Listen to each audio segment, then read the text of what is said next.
El análisis ideológico intencionalista ha tenido una temprana aparición en nuestro canal de Javier Guzmán a lo largo de 2018, se ha incrementado en 2019. En 2019 ya tuvo una aparición oficial, digamos, en el Congreso de Comunicación y Filosofía en Pico de Córdoba, donde allí hablamos de la teoría del conocimiento desde una perspectiva dialógica. Pero, digamos, la evolución del análisis dialógico intencionalista se ha producido aquí y ahora, en el tercer Congreso Mundial de Educación, de la mano de José Antonio Casanova, alumno nuestro, y de un servidor. Hemos hecho unas comunicaciones sobre José Antonio Casanova, sobre las Naciones Unidas y la democracia desde una perspectiva dialógica, intencionalista, y en conjunción, ambos dos, una comunicación sobre si la URSS fue un fenómeno positivo para la humanidad. También un servidor ha realizado una intervención sobre la teoría del conocimiento y a partir de ahora vamos a poner esas tres intervenciones.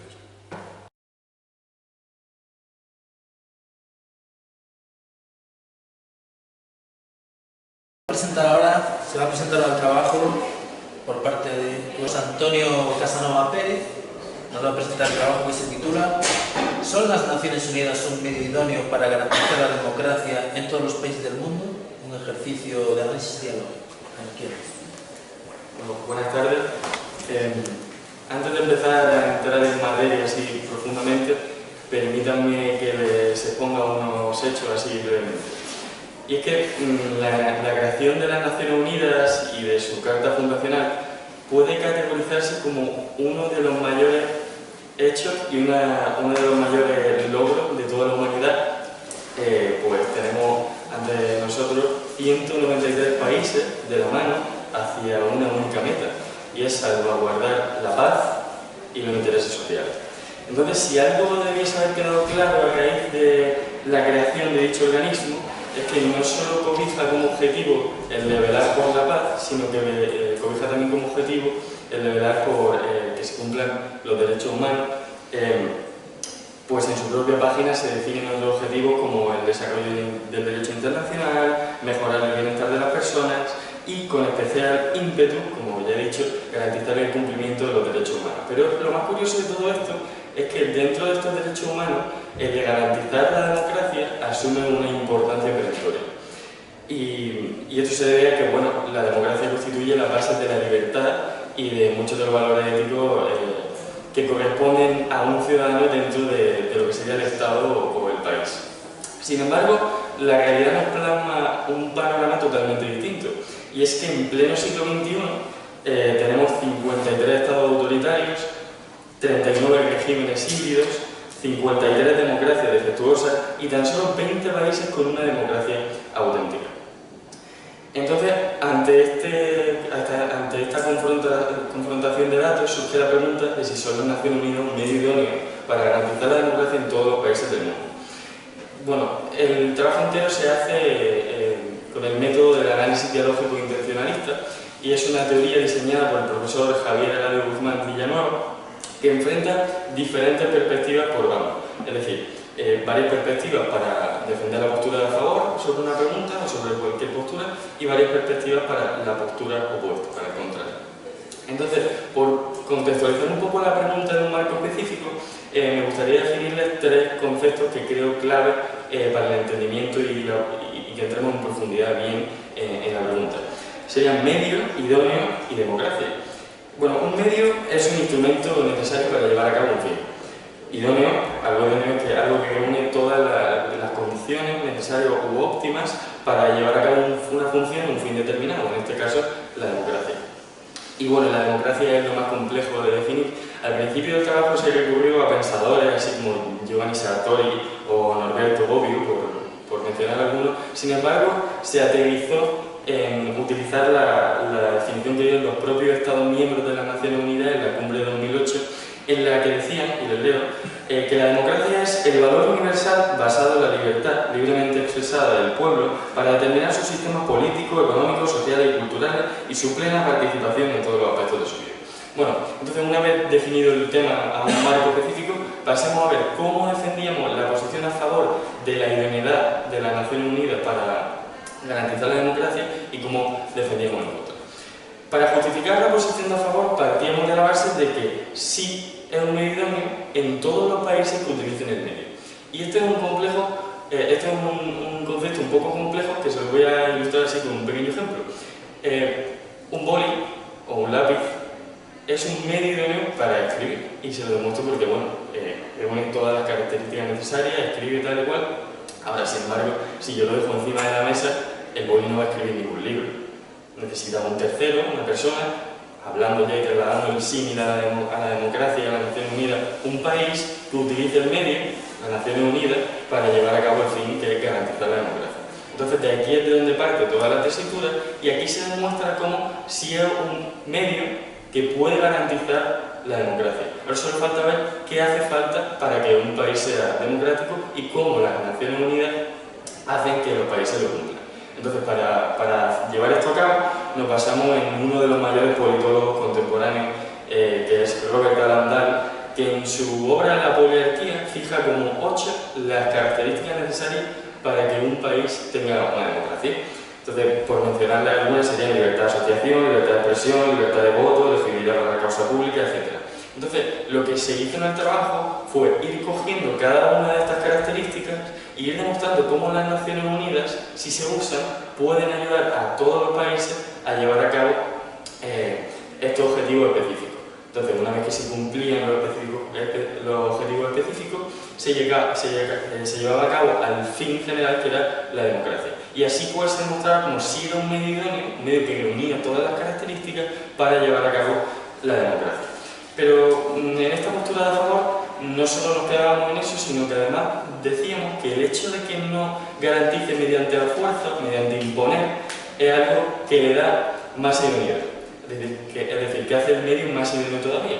Y esto se debe a que no fuerza a cumplir el fin. Y que no fuerza a cumplir el fin significa que, teniendo en cuenta que la democracia es un ideal, imponerla significaría coger y a un país y empezar a poner y quitar formas de gobierno así al gusto de los que controlan las Naciones Unidas, o sea, de todos los países del mundo. Y esto es algo antidemocrático en su seno, por tanto, sería un acto de hipocresía total y carecería de sentido, y por eso que sea un medio, que se quede ahí en medio, le hace más idóneo.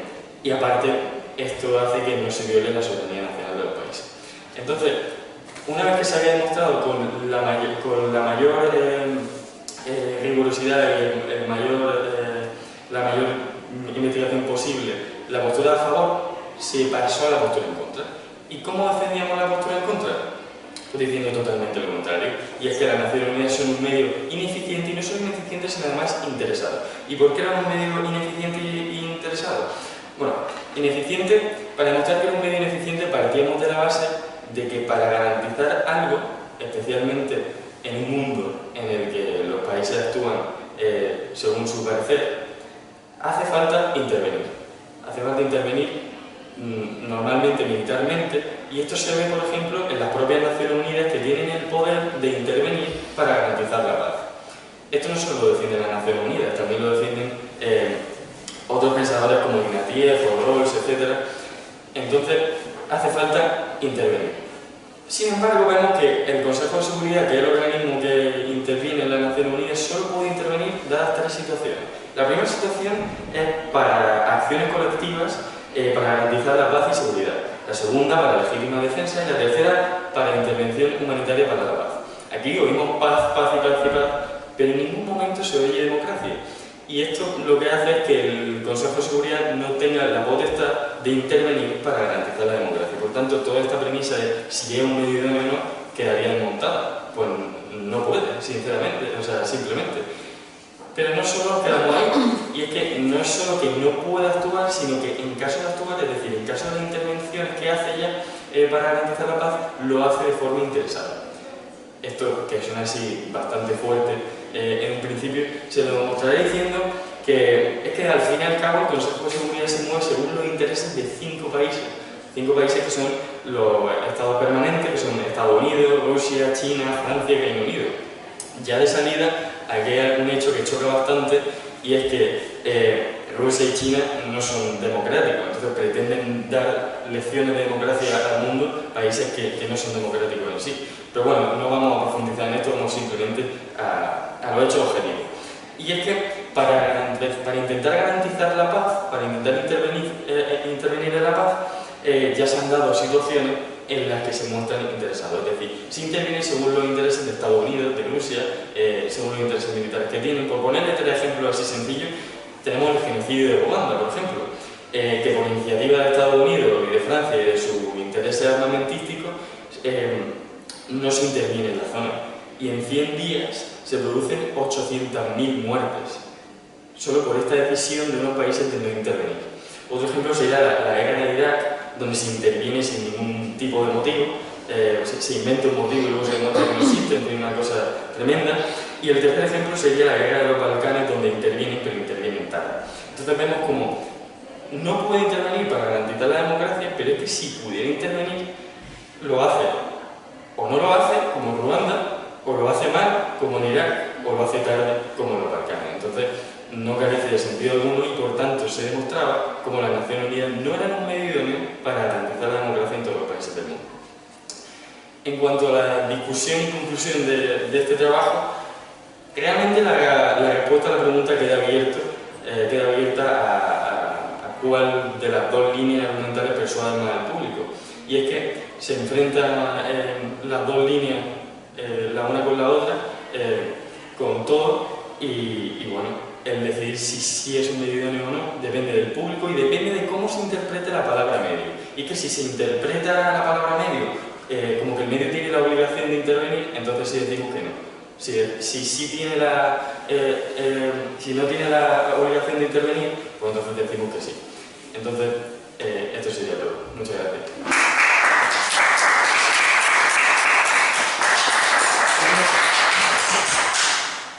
¿Alguna pregunta para José Antonio? ¿Alguna cuestión?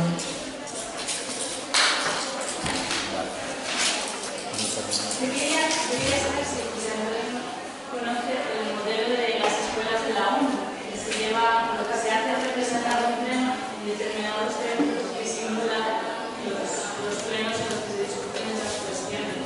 Que de alguna manera supongo que apoya la postura que se puede probar. Sí, los modelos de Naciones Unidas, y además últimamente también se hacen a nivel escolar, están bastante comunes. De hecho, el tema este de las Naciones Unidas, realmente aparte de la confrontación de datos, viene de otro modelo que también se hace entre los jóvenes, que es el debate de competición, el debate académico. Pues esto viene de un torneo de debate entre culturas, no sé si les sonará, y entonces es algo parecido. Entonces esto realmente es un tema de debate de esos que se llevan a cabo. Gracias por la pregunta.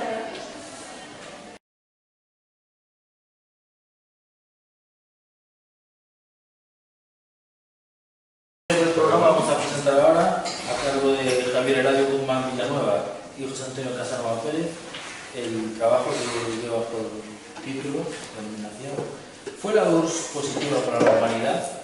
Es un ejercicio de análisis biológico intencionalista. Cuando quieran. Hola, buenas tardes. Una de las maneras de provocar reflexión es generar retos, es generar cuestiones de conocimiento. La cuestión de conocimiento que provocamos fue preguntarnos si fue la URSS algo beneficioso para la humanidad. A primera vista podrá parecer un problema dentro de la ciencia de lo histórico, pero en realidad es una dificultad epistémica de conocimiento en toda regla. Este es un ejercicio crítico de relatoría. La originalidad o la peculiaridad es que no es de dos alumnos ni de dos profesores, es de un profesor, un servidor de teoría del conocimiento y estudiante contemporáneo, mi nombre es Javier Guzmán, y de un alumno actualmente de segundo del programa de diploma y segundo también del bachillerato nacional, está haciendo dos a la vez, José Antonio Casanova. Este trabajo sobre la URSS empezamos a hacer en septiembre de 2017, a tenor de un torneo universitario que fuimos como equipo, él estaba todavía en cuarto de la ESO, y sobre este tema de la URSS. Y hemos estado 2 años trabajando sobre el tema de la URSS.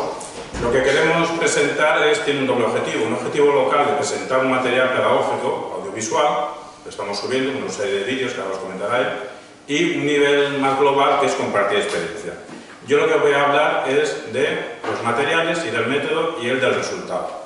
Operamos con 3 tipos de materiales: físicos, atriles, porque primero hacemos debate, necesitamos cronómetros por los atriles, cámaras porque lo grabamos. Necesitamos elementos físicos, materiales, que son las creencias, elementos doxásticos son las creencias que tiene la gente, que tiene el alumnado, elementos motivacionales, que son la curiosidad intelectual, que que pretendemos generar y elementos intencionales, los hechos significativos que se han realizado por la humanidad. Los elementos teóricos que manejamos son conceptos, pero conceptos tales como formas de conocer, que tienen que ver con lenguaje, razón, percepción, estados afectivos, memoria, intuición, imaginación, áreas de conocimiento, todas las disciplinas, y en especial el concepto cuestión de conocimiento, que lo entendemos por esa complejidad antropológica que tiene que ver con el verbo conocer, y para dar cuenta de ella, en cada caso concreto, hay que hablar al menos de dos áreas de conocimiento y dos formas de conocimiento. Otro material que utilizamos es un material propio, nuestra reflexión sobre qué es la historia. Esto se puede ver en un vídeo que tenemos subido que se titula Pensando la historia del mundo contemporáneo y su historiografía, en nuestro canal de YouTube, Profesor Guzmán. Ahora solo retazos de mi filosofía de historia, cosas sueltas.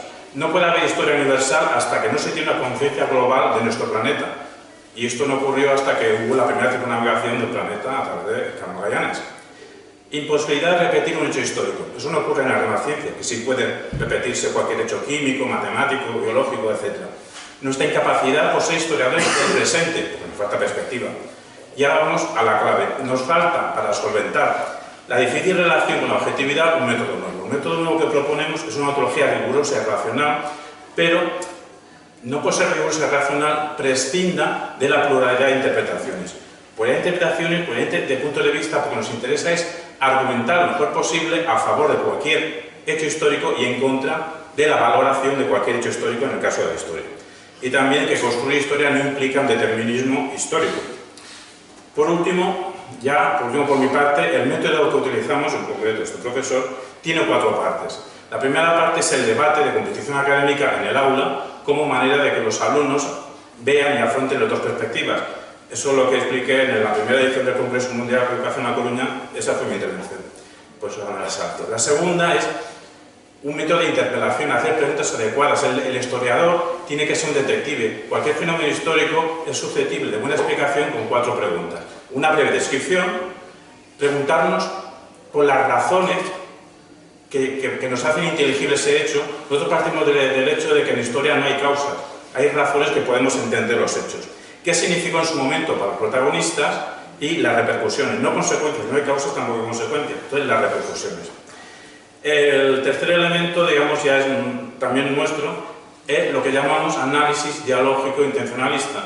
¿Qué entendemos? Es un modelo de pensamiento que es un examen riguroso un examen binario de cualquier hecho, en este caso un hecho histórico, de cualquier hecho digno de ser considerado, de las dos perspectivas, pero no solo blanco y negro, no es dual, de solamente una opción blanca y una opción negra, varias opciones en el blanco, en el a favor, varias opciones en el negro.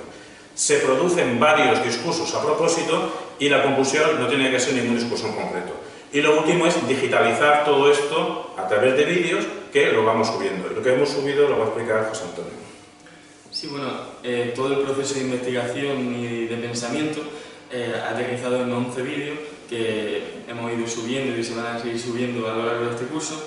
El primer vídeo es una introducción a la URSS como un fenómeno histórico. Entonces, pues, en este se dice que fue la URSS y qué es lo que se va a hacer en los siguientes vídeos.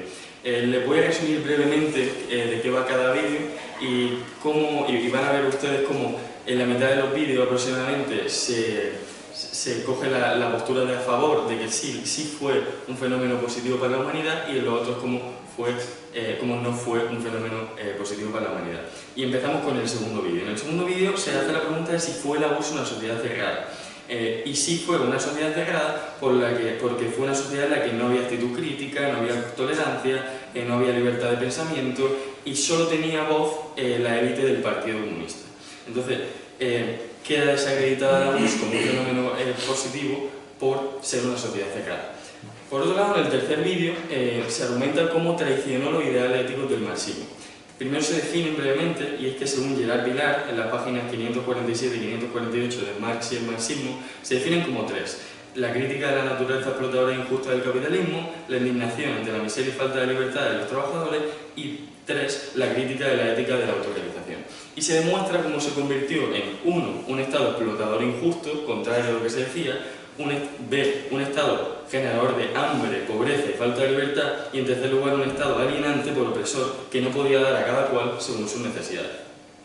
En el cuarto vídeo se da respuesta a la pregunta de si fue la URSS, si la URSS aplastó pueblos y culturas.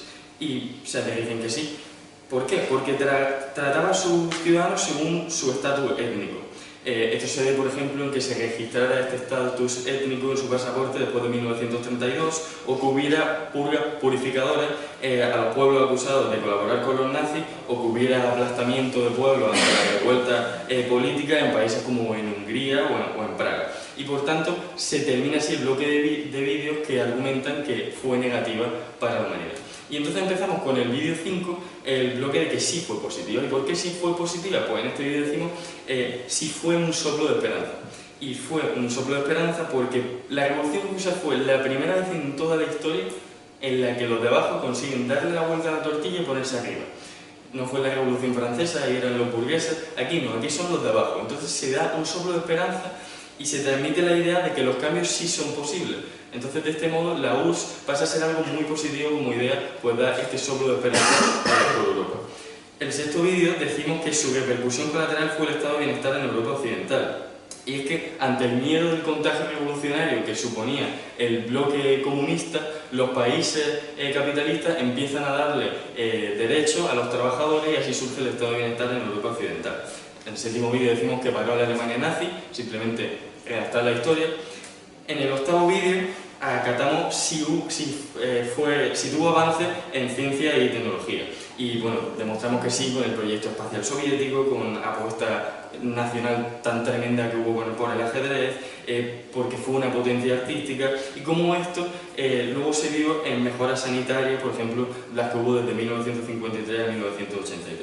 En el noveno vídeo se acata el papel de la mujer, como colaboró que hubiera igualdad de derechos y la emancipación de las mujeres, y en el décimo vídeo cómo fue un contrapeso al capitalismo. Y es que, bueno, el mayor hecho para ver esto es que en cuanto cae la Unión Soviética, el capitalismo empieza a seguir adelante de una manera descontrolada. Y luego en el último vídeo mostramos la URSS como objeto de estudio del análisis dialógico intencionalista. Entonces, lo que se pretende con esto es una discusión crítica doble, en la que por un lado se suscita el debate de si fue la URSS positiva o no para la humanidad, y por otro lado se reclama el interés de los profesionales de la educación acerca de la confluencia positiva entre las técnicas dialógicas y las técnicas digitales. Y por último, las conclusiones que en los debates previos que hacemos a todo esto en el aula, pues se trabajan estrategias argumentativas, persuasivas, comunicativas. Cuando trabajamos los análisis diálogo intencionalista, dos perspectivas, pero muchas perspectivas en cada bando, pues trabajamos lo de pensar en público, se adquieren destrezas comunicativas a nivel escrito, porque hay que escribirlo, a nivel oral, porque luego hay que comunicarlo, y luego la tercera conclusión, como todo esto lo fijamos audiovisualmente y lo subimos, en concreto en el canal de YouTube del profesor Guzmán, así se llama, y pues consideramos, pues entonces ya es una manera de compartir una experiencia docente. Y nada, muchas gracias por vuestra atención. Muchas gracias.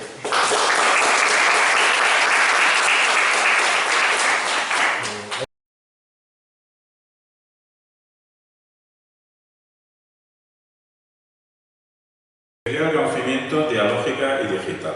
Teoría del conocimiento es una asignatura central y obligatoria en el programa de diploma del Bachiller Internacional. Todos los alumnos que cursan este sistema educativo internacional en todos los países del mundo que quieren implementarlo se está realizando, y de forma progresiva, que cuantitativamente cada vez hay más alumnos que lo practican, lo desarrollan, pues tienen que hacer teoría del conocimiento. ¿Qué es pensamiento crítico? ¿Cómo se hace? Bueno, esa es la pregunta. Nosotros vamos a compartir la experiencia de cómo lo hacemos nosotros en el SEC Alborán, elegido Almería, España. Material y método.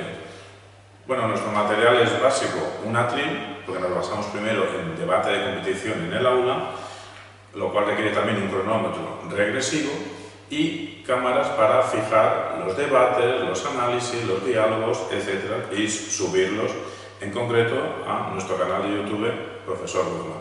También cuando son intervenciones estrictamente de los alumnos, al canal de YouTube, el Club de Debate Nicolás Salmerón del SEC Alborán. También tiene que ver con materiales psíquicos, que tienen que ver con estados mentales dosásticos, es decir, las creencias comunes que tiene la gente, que están en el aire de nuestra comunidad. También con estados mentales y motivacionales, porque tratamos con la curiosidad intelectual de nuestro auditorio como profesor es el alumnado.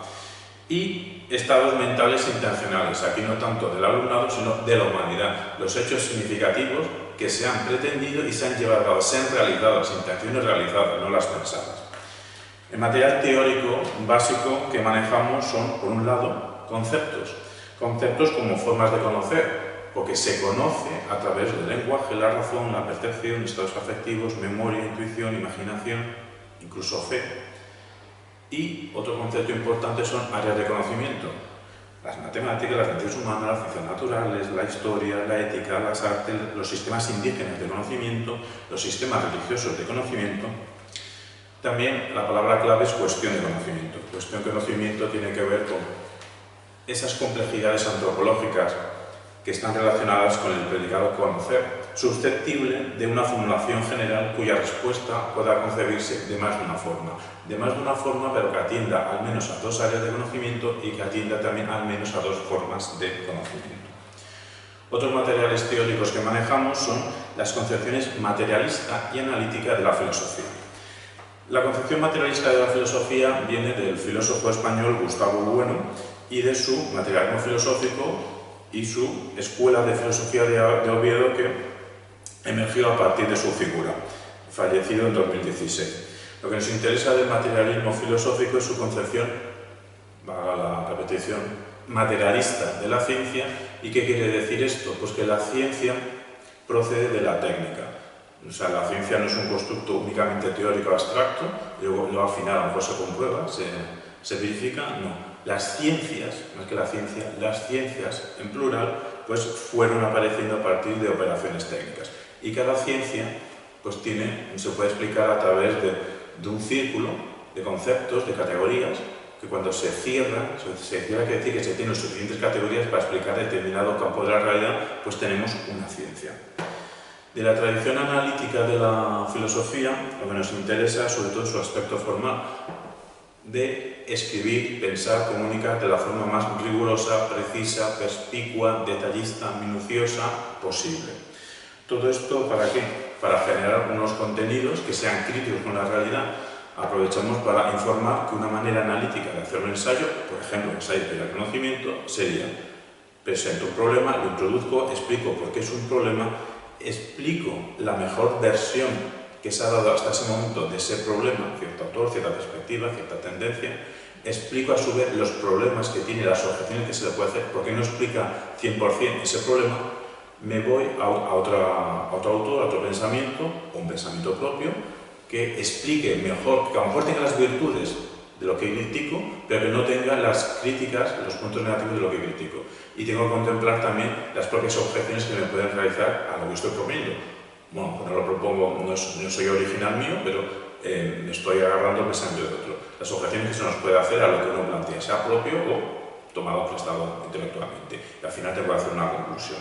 Porque estando en la tradición analítica nos interesa que no solo hay que explicar los fenómenos, sino que cualquier fenómeno conocido de conocimiento hay que explicarlo, hay que comprenderlo, hay que criticarlo para así poder comunicar una cuestión de conocimiento.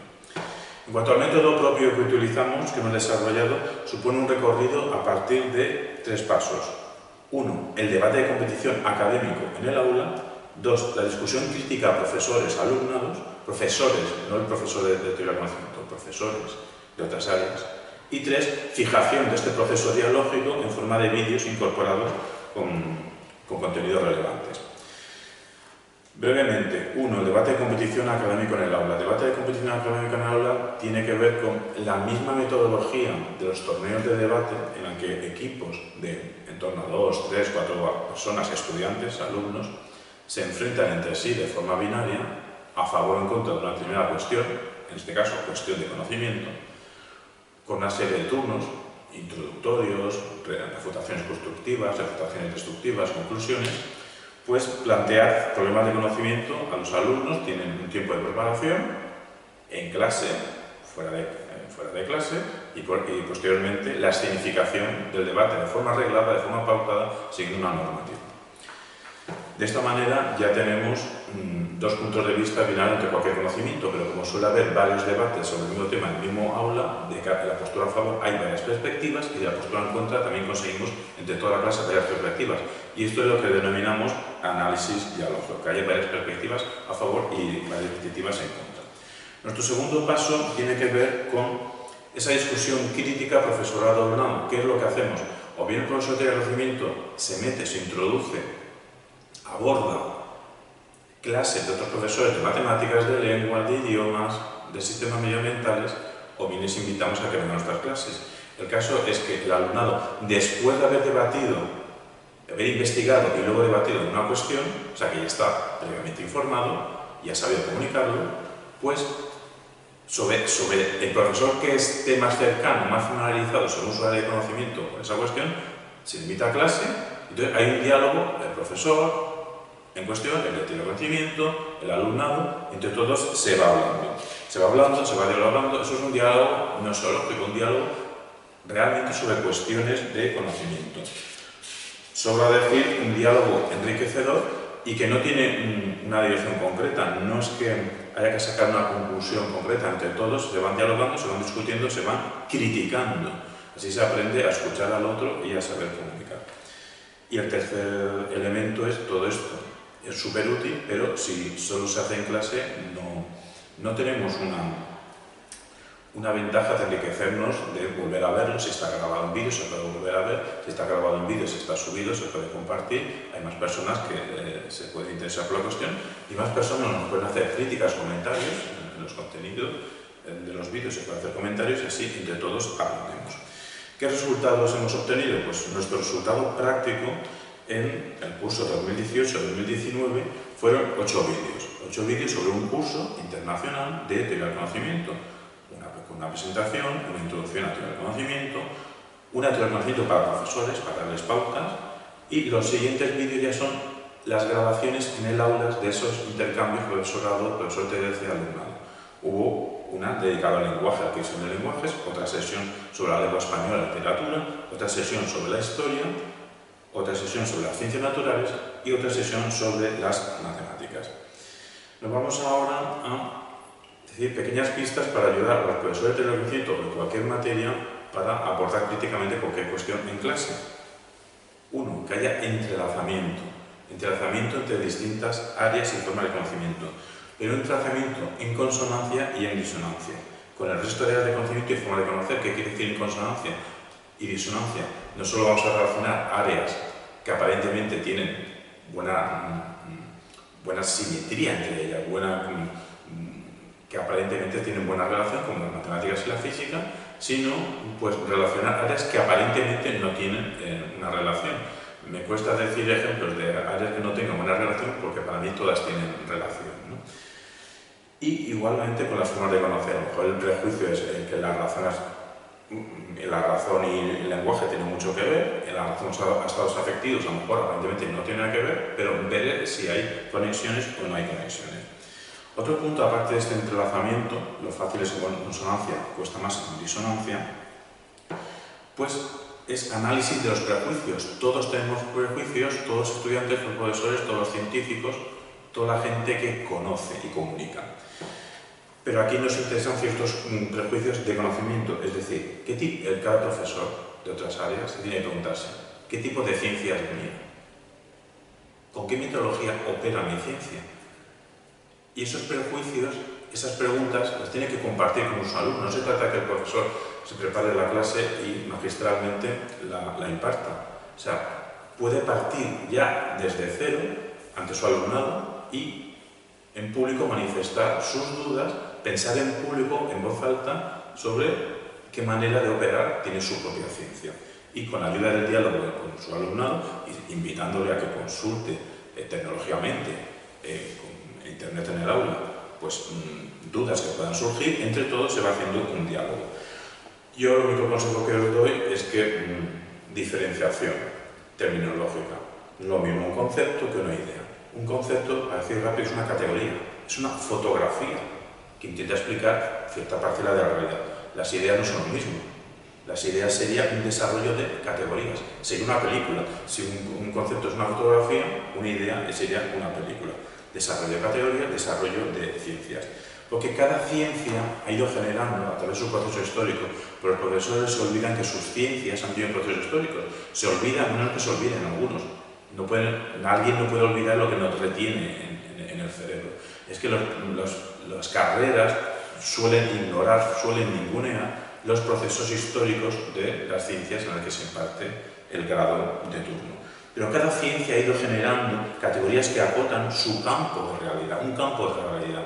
Hay que enumerar los conceptos principales de mi ciencia y preguntarme si son conceptos rigurosos, ¿lo son o no lo son? ¿Son explicativos? ¿Realmente explican algo o no lo son? Hay que enumerar las ideas principales que maneja mi ciencia, porque de todas las ideas no todas van a ser principales. Y preguntarme si realmente son científicas. Es decir, si son producto de un desarrollo lógico a partir de categorías científicas rigurosas y explicativas. O son ideas más bien filosóficas, o son más bien ideas metafóricas, o son más bien ideas míticas. Asimismo, hay que atender tanto al contexto de justificación como al contexto de descubrimiento. ¿Qué quiere decir esto? Por contexto de justificación cabe entender las distintas pruebas racionales, lógicas, teóricas, demostraciones de la tesis, proposiciones, teorías científicas. ¿Vale? Eso es lo que realmente estudian los químicos en el grado de química, los biólogos en el grado de biología, los matemáticos en el grado de matemáticas. Y lo que no les explica en la carrera es el contexto de descubrimiento, las distintas circunstancias sociales, políticas, ideológicas y racionales que envuelven y atraviesan las producciones científicas. Bueno, en la carrera, en el grado de sociología, a lo mejor sí que se estudia las circunstancias sociales, pero en el grado de sociología a lo mejor no nos da tiempo a ver en contenido las demostraciones de la tesis, las proposiciones científicas, las teorías científicas, las pruebas racionales. Entonces, donde hay aspectos sociológicos no hay aspectos lógicos, no hay aspectos lógicos teóricos de la ciencia, no hay aspectos sociológicos históricos.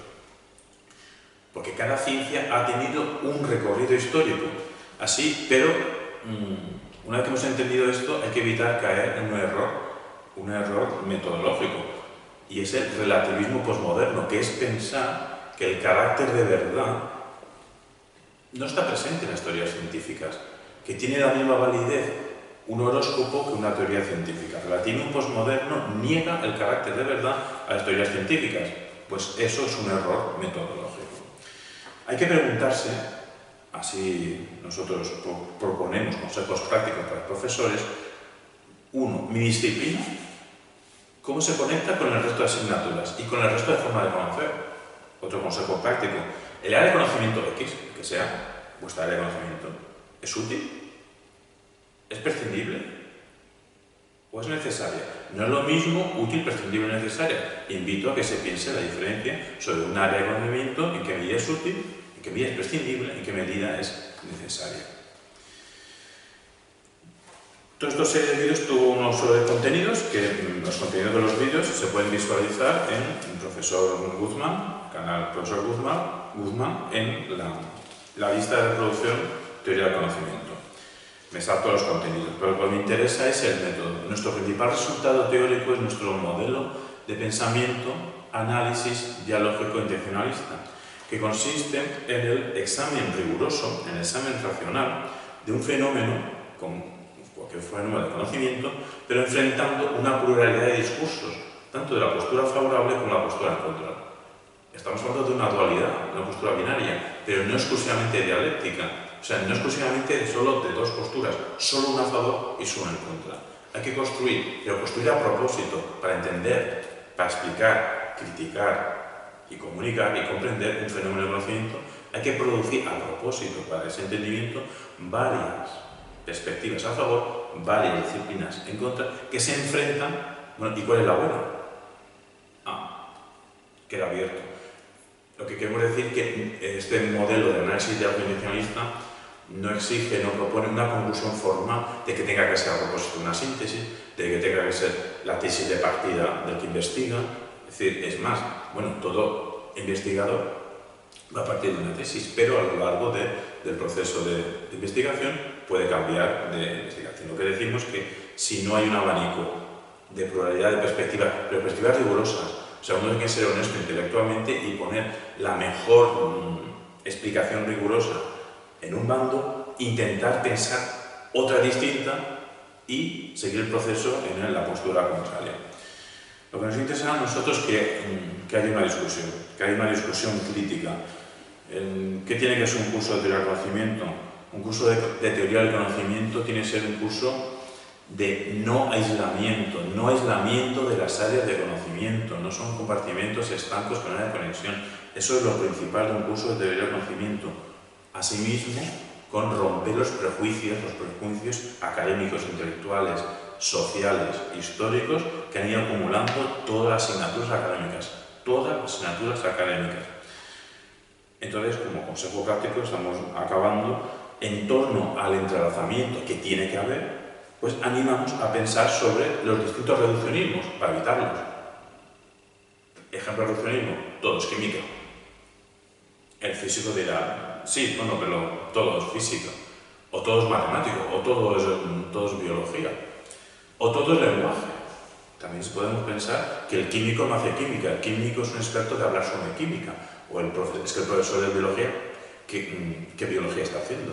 El profesor de biología es un experto de hablar sobre biología. Entonces, otro reduccionismo puede ser, en el caso de que lo sea, lo de todo es el lenguaje.